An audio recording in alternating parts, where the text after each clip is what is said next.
Praise the lord. హల్లెలూయా.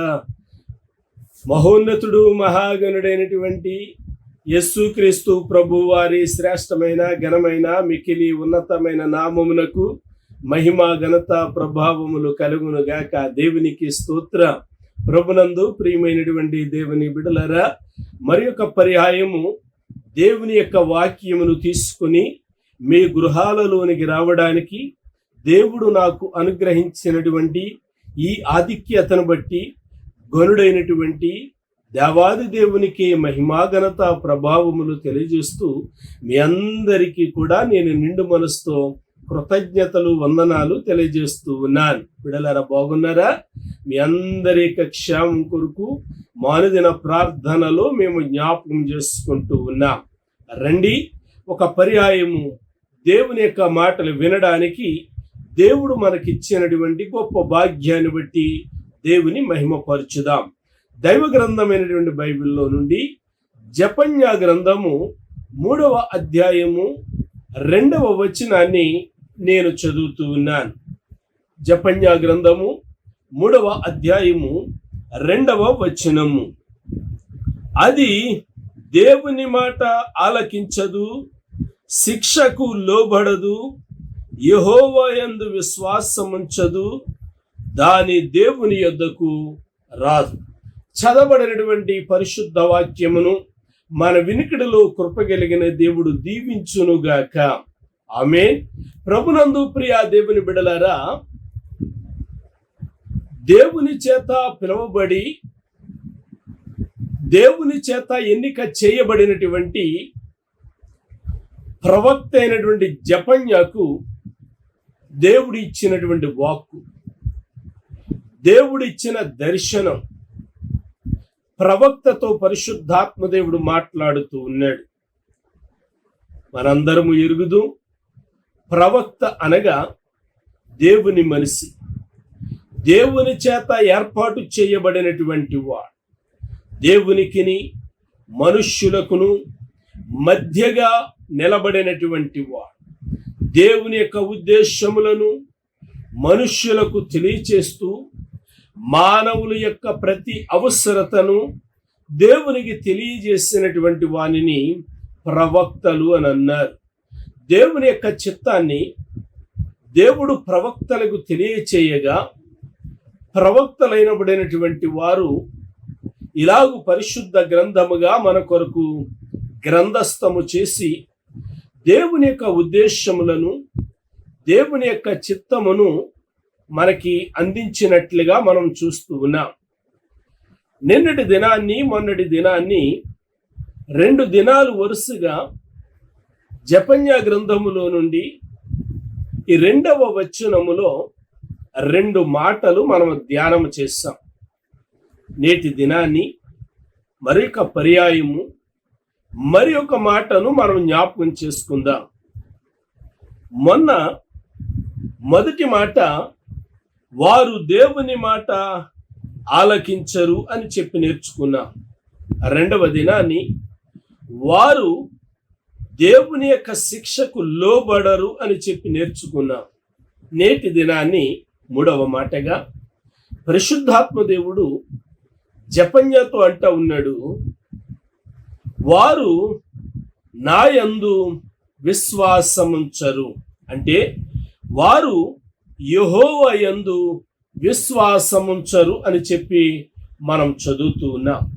ప్రభునందు మిక్కిలి ప్రియమైనటువంటి దేవుని బిడలారా, ఆ పట్టణములో ఉన్నటువంటి ప్రజలు ఎలాంటి వారు, ఆ పట్టణములో ఉన్నటువంటి మనుష్యులు ఎలాంటి వారు అని గనక ఆలోచన చేసినట్లయితే, ఆ పట్టణములో ఉన్నటువంటి వారు తిరుగుబాటు చేసేవారు, దౌర్జన్యము చేసేవారు, కపట మనస్సు కపట స్వభావము కలిగినటువంటి వారు, దేవుని యొక్క మాట విననటువంటి వారు, దేవుని యందు విశ్వాసముంచనటువంటి వారు అని చెప్పి పరిశుద్ధాత్మ దేవుడే ప్రవక్తకు జ్ఞాపకం చేస్తూ ఉన్నాడు. కాబట్టి ఆ పట్టణం మీద రాబోతున్నటువంటి శ్రమను గూర్చి తెలియచేస్తూ ఈ పట్టణమునకు శ్రమ అని చెప్పి ఎందుకు ఆయన జ్ఞాపకం చేస్తూ ఉన్నాడు అని గనక ఆలోచన చేసినట్లయితే, ఆ పట్టణములో ఉన్నటువంటి వారు ఆ పట్టణాన్ని చూసుకుని మురిసిపోతూ ఉన్నారు. వారి సౌఖ్యాన్ని చూసుకొని మురిసిపోతూ ఉన్నారు అని చెప్పి జెఫన్యా గ్రంథము 2వ అధ్యాయము 15వ వచనములో మనం చదువుతూ ఉన్నాం. నా వంటి పట్టణము మరొకటి లేదని మురియుచు ఉత్సాహపడిపోతూ ఉన్నారు. అంటే పట్టణాలను చూసుకుని మురిసిపోతున్నారు తప్ప, వారికి కలిగిన క్షేమమును చూసి మురిసిపోతూ ఉన్నారు తప్ప, ఆ క్షేమమునకు కారణమైనటువంటి తండ్రిని జ్ఞాపకము చేసుకోలేకపోతా ఉన్నారు. ఆ క్షేమము అనుగ్రహించినటువంటి దేవుణ్ణి మహిమపరచలేకపోతా ఉన్నారు.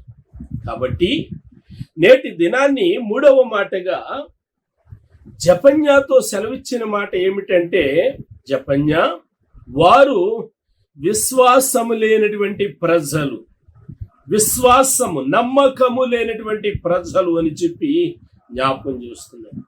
విశ్వాసము అనేది ఎంత శ్రేష్టమైనది అని అంటే, విశ్వాసము అనేది ఎంత ప్రాముఖ్యమైనది అని గనక ఆలోచన చేస్తే, విశ్వాసమును గురించి క్రీస్తు ప్రభువారు 2000 సంవత్సరాల క్రిందట ఆయన లోకంలో సంచరిస్తూ ఉన్నప్పుడు, సువార్త పరిచర్యలో ఉన్నప్పుడు, దేవుని యొక్క ఉద్దేశములను సర్వ మానవాళికి తెలియచేస్తూ ఉన్నప్పుడు, ఒక ప్రక్క రక్షణను గురించి తెలియచేస్తూ, మరొక ప్రక్క స్వస్థత ఆశ్చర్య కార్యాలు జరిగిస్తూ ఆయన వెళ్ళిపోతూ ఉన్నటువంటి పరిస్థితులలో విశ్వాసమును ఆయన ప్రశంసించినట్లుగా మనం చదువుతూ ఉన్నాం.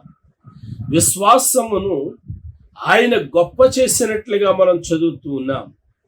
లూకా సువార్తలో 7వ అధ్యాయము 50వ వచనములో యేసు ప్రభు దగ్గరికి ఒక ఆమె వచ్చింది. ఆమెను గురించి బైబిల్ గ్రంథం ఏమంది అని అంటే, పాపాత్మురాలు అని అంది. బిడలారా, నేను ఇక్కడ ఒక మాట తెలియచేయాలి అని అనుకుంటూ ఉన్నా. నిజానికి పేరు లేనటువంటి వారు ఎవరు కూడా లోకంలో ఉండరు. ఏదో పేరు పుట్టినప్పుడు తల్లిదండ్రులు పెడతారు. పేరు లేనటువంటి వారు ఎవరు కూడా ఉండరు. అలాంటి పరిస్థితుల్లో మరి ఆ ఊరిలో ఒక అమ్మాయి పుట్టింది, పెరిగింది, పెద్దదయ్యింది. ఇప్పుడు తల్లిదండ్రులు ఆమెకి ఏం పేరు పెట్టారో తెలియదు, కానీ ఊరు వారందరూ కలిసి ఆమెకో పేరు పెట్టారు. ఆ పేరు ఏంటంటే పాపాత్మురాలు. పాపాత్మురాలు అని చెప్పి పిలవబడుతూ ఉంది. అందరూ కూడా బహుశా ఆమె కంటే చిన్నోళ్ళు, ఆమె కంటే పెద్దోళ్ళు, ముసలోళ్ళు, ప్రియులారా, యవనస్తులు ఎవరైనా కావచ్చు, మెట్టుకు ఆ గ్రామములో ఆమెకు పెట్టినటువంటి పేరు పాపాత్మురాలు. అందరూ కూడా ఆ పేరును బట్టే ఆమెను పిలుస్తూ ఉన్నారు. బహుశా ఆమె చేసినటువంటి తప్పిదము కంటే ఆమెకు కలిగినటువంటి ఆ పేరులో ఉన్నటువంటి అవమానమును బట్టి ఆమె చాలా కృంగిపోయి ఉంటారు. ఆ పేరును బట్టి చాలా ఆందోళన చెందుంటారు. ఎందుకు ఈ బ్రతుకు, చచ్చిపోతే బాగుండును అని అనుకుంటుంటుంది బహుశా. ఎందుచేతనంటే ఆమె చేసినటువంటి తప్పిదము ఒకటైతే దానికి రెట్టింపు క్షోభ పేరును బట్టి అనుభవిస్తూ ఉంది. తనకంటే చిన్నవారు, పనికొచ్చేవారు, పనికిరానటువంటి వారు కూడా ఆమెకు పెట్టినటువంటి పేరును ప్రక్కన పెట్టి పాపాత్మురాలు అని పిలవడంతో బహుశా కృంగిపోయి ఉంటుంది. యేసు ప్రభు దగ్గరకు వచ్చింది.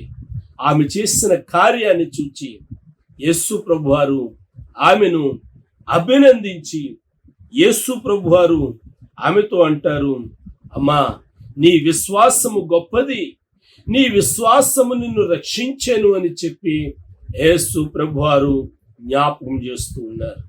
అయితే ఇక్కడ జెఫన్యా గ్రంథములో మనం చూస్తూ ఉన్నాము, ఈ పట్టణములో, ఈ దేశములో ఉన్న జనాంగము దేవుని యందు విశ్వాసము లేని మూర్ఖ జనము. ఎన్నో అద్భుతాలు చూస్తూ ఉన్నారు, ఎన్నో ఆశ్చర్య కార్యాలు చూస్తూ ఉన్నారు. అయినా కానీ దేవుని యందు విశ్వాసం ఉంచలేకపోతా ఉన్నారు, దేవుని యందు నమ్మిక ఉంచలేకపోతా ఉన్నారు, దేవుని మీద ఆధారపడలేకపోతా ఉన్నారు. ప్రియులారా, నేటి దినాలలో మనకు కలుగుతూ ఉన్నటువంటి భయంకరమైనటువంటి శ్రమలు, రోగాలు, తెగుళ్ళు, వేదనలు ఎన్నెన్ని వస్తూ ఉన్నాయి. ఎందాకైనా మనం పరుగులు పెడతా ఉంటాము, ఎందరినైనా మనం ఆశ్రయిస్తూ ఉంటాము. కానీ జీవము కలిగినటువంటి దేవుని దగ్గరికి రాలేకపోతూ ఉంటాము. ప్రభువా, నేను చేసినటువంటి తప్పిదమును బట్టి, నేను చేసినటువంటి దోషమును బట్టి, నేను చేసిన మోసమును బట్టి ఈ తెగులు నా మీదకి వచ్చింది, ఈ కష్టము నా మీదకి వచ్చింది, ఈ రోగము నా మీదకి వచ్చింది, ఈ తెగులు నా మీదకి వచ్చింది, నన్ను క్షమించు ప్రభు అని చెప్పి దేవునిని మనం అడగలేకపోతా ఉంటాం. అంటే దేవుని యందు విశ్వాసము లేనటువంటి ప్రజలముగా దేనినైనా నమ్ముతాము కానీ దేవునిని మనము నమ్మలేకపోతా ఉన్నాము. దేని మీదైనా ఆధారపడతాము కానీ దేవుని మీద ఆధారపడలేకపోతూ ఉన్నాము. అయితే ఇక్కడ క్రీస్తు ప్రభు వారు సాక్షాత్తు జ్ఞాపకం చేస్తున్నారు, అమ్మా, నీ విశ్వాసము గొప్పది, నీ విశ్వాసము గొప్పది, నీ విశ్వాసము నిన్ను రక్షించెను అని చెప్పి ఆయన జ్ఞాపకం చేస్తూ ఉన్నాడు. కాబట్టి ప్రభునందు ప్రియా దేవుని బిడలారా, దేవుని దగ్గరికి వద్దాం, దేవుని యొక్క మాటలు విందాం, అనేకమైనటువంటి విషయాలు జ్ఞాపకం చేయాలి. దేవుని చిత్తమైతే రేపటి దినాన్ని, ఇదే వర్తమానాన్ని మరొక పర్యాయం మనం విందాం. దేవుడి వర్తమానమును మన కొరకు దీవించునుగాక. ఆమేన్. ప్రార్థన చేద్దాం. పరిశుద్ధుడైన మా తండ్రి, గనుడైన మా ప్రభువానికి స్తోత్రాలు. విన్న వర్తమానము మాకు దీవెనకరముగా ఉండడానికి కొరపచ్చే యేసు నామమున అడుగుచూ ఉన్నాను తండ్రి. ఆమేన్. తండ్రి యొక్కయు, కుమారుని యొక్కయు, పరిశుద్ధాత్మ యొక్కయు త్రియేక దేవుని సమాధానం బిడలరా మనకు సర్వలోకములో నసగల పరిశుద్ధులకు తోడై కాపాడి దీవించునుగాక. ఆమేన్. ఆమేన్. అందరికీ వందనాలు.